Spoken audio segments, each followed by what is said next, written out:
Today is November the 24th. November 24th, 2021.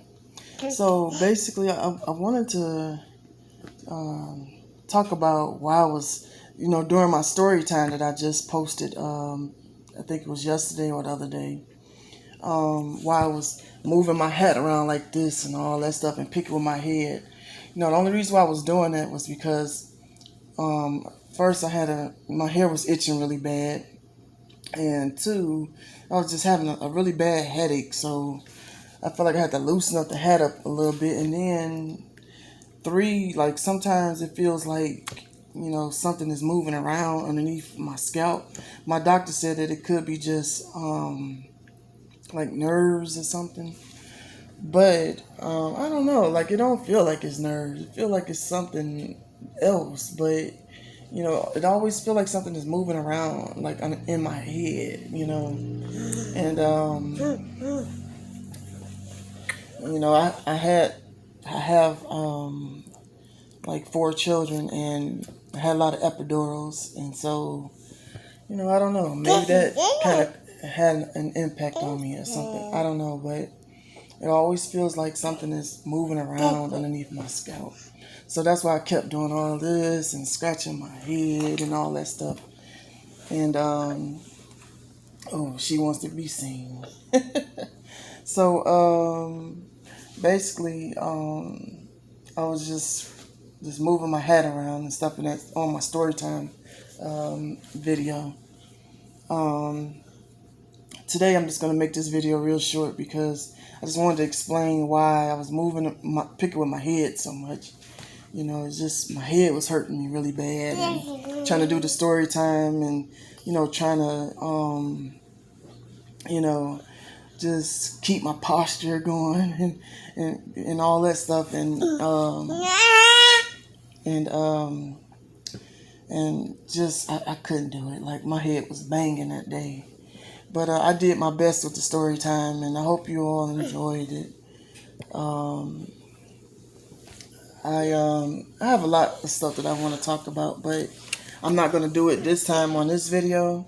I like to wait till the baby sleep and stuff so that I can be able to, concentrate on what I'm talking about. But yeah, I've been through a lot dealing with the state, and dealing with the courts, dealing with domestic violence and all that stuff. And I had a lot of experiences going on dealing with those things. And it wasn't very pleasant at all, Ended up being homeless and, just living on the streets.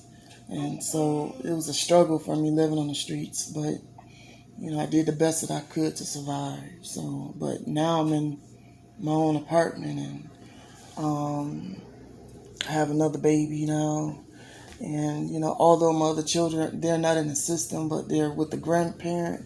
The grandparent don't want me to see my own kids because of the simple fact of how the relationship went between me and her son. It has nothing to do with her at all, but between me and her son. I feel like that's not fair because she allows him to see the kids, but she won't let me see the children. And I'm the type of person, I never abuse my kids. I don't even hit kids. So just was involved in domestic violence as a victim to it, well, survivor to it. And but it's a lot of stories I'm gonna talk about, even dealing with that situation, and hopefully that can help somebody else, to leave a situation, just dealing with domestic violence, because it all ends up until you would either leave the person, or or bad stuff happen, like people get killed over domestic violence and all that stuff. So for me, I was just very fortunate, and was able to get out that situation and restart my life over. It took a good minute, but it happened. So I was able to pull myself up, and although I was homeless, people helped me to, find this place. And I've been here for about 4 years now. Um, and, you know, you know, and so far everything's been going so well for me. Ended up getting pregnant, of course, and had a baby. That's the baby. Oh, she's sneezing. But that's the baby, Amari. And, oh, you got stuff on your face. We gotta get you a bath. But anyways, I'm about to go ahead on and give her a bath and get my stuff together because, of course, I'm expecting somebody to come over. Important. But like I said, it's gonna be a really short video, less than 10 minutes. So, I just want to say, if you're going through domestic violence, just it's best to leave that individual because, domestic violence is all about power and control. And, the person want to control you, control everything you do, control your finances, control who you be around, all that stuff. And it's about power, trying to dominate you, try to,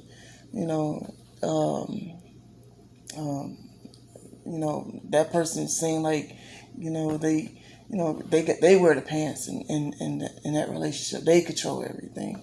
So, and that's not right. When you're in a relationship, it goes both ways, and both parties, contribute to that relationship and not just one person want to try to control and dominate.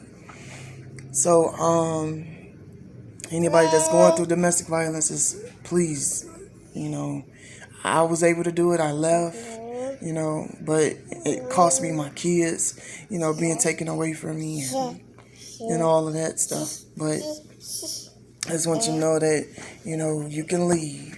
You can leave and you can start over and relive and reclaim your life. And hopefully, things don't turn out the way that it did with me, with you. I'd rather, you be able to keep your kids and be able to live life. So I believe, that someday I'm going to see my kids again. They're going to get older. And they're probably going to try to reach out to me or try to find me. And I'm going to find them as well. I'm going to reach out to them. Who's to say they may be on social media, maybe be through a relative, maybe through anybody. But however the case may be, however God set it up, however He, decide that we meet up, it's going to happen. And nothing going to be able to stop it. It's going to happen. I firmly believe it's going to happen. So, but anyways, ooh, girl, your diaper is kicking. I got to get her together. But I'll talk to you guys later. You see, I'm not picking my hat now because my head ain't hurting like it was the other day. Oh, she took my hat off. Excuse my head. Of course, I don't have any hair because, I don't know. I think it's because of having so many x-rays and CAT scans done. I had so many of them done, like within 1 year, to the point where all my hair just fell straight out. It was just coming out in clumps, like literally. Every time I would wash it, it would just come out and come out and come out. And this is the ending result. Like it won't grow back at all. It won't grow at all. So just have to deal. Then they say it's alopecia. It's not alopecia. Nobody in my family has alopecia, But I know what it is. Like I said, I had all those x-rays. Now, those are rays, or radiation. So, of course, radiation gonna fuck you straight up. And that's what happened with me. Excuse my language. But that's what happened with me. The radiation or the x-rays and the CAT scans. Because I had so many in 1 year. Like, I can't even count. I had so many. Every time I would go to the hospital, I was going to the hospital like almost every week, like 2-3 times in a week. And every time I went in, they always took me back to get a CAT scan done, or to get a X-ray done or something. And that's when I noticed all my hair started to fall out. Not to say that's the cause of it, but since I was getting those things, that's what happened to me, you know. And nobody's hair not gonna just start falling out the blue. I had good healthy long hair, and all of a sudden my hair just falls out. Like within a short period of time, it was gone and never grew back. People kept saying that it was stress. People kept saying, try to use this, do use that, and I did. I tried everything, and nothing works out. So, yeah. Yeah. So I went to the doctor for it. They said it was alopecia, scarring alopecia. Trying to figure out scarring. That meant that I must have worn something on my head that caused the hair to be pulled. I really don't know what scarring alopecia is, but that's what they said. But just never grew back ever since all those CAT scans and X-rays. Like, you can't. You can only have so many of them within a year before it starts to affect you. But yeah, that's what happened with me. So, anyways, this is a short video, and I'll get back with y'all another later date. All right, and I'll talk to you later. Bye.